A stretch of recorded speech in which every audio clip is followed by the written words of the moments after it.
তাকে যখন বলা হয় মসজিদে এসে, সে বলে পরে। লিখে দে কবে কতদিন বাঁচবি রে তুই, লেখ। এই ছেলে লেখ। হাসতেছেন, হাসতেছেন। ইন্না লিল্লাহি। সে বলে পরে। তার এই কথাটা মিনিং করে সে জানে সে কতদিন বাঁচবে, তাই সে পরে এক সময় সময় করে এসে দিবে। ইন্না লিল্লাহি ওয়া ইন্না ইলাইহি রাজিউন। কত বড় মারাত্মক কথা। হায়াতের মালিক কে? গায়েবের মালিক কে? সে কিভাবে বলে সে পরে আসবে? সে মাগরিব পড়বে না, ঈশা পড়বে না, ফজর পড়বে না।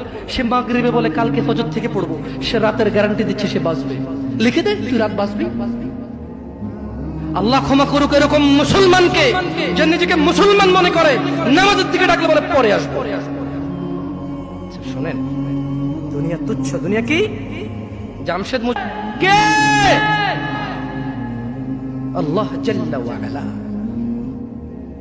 রব্বুস সামাওয়াতি ওয়াল আরদ, যিনি জমিন এবং আকাশের মালিক। তিনি বলেছে দুনিয়া তুচ্ছ, খেল তামাশার বস্তু।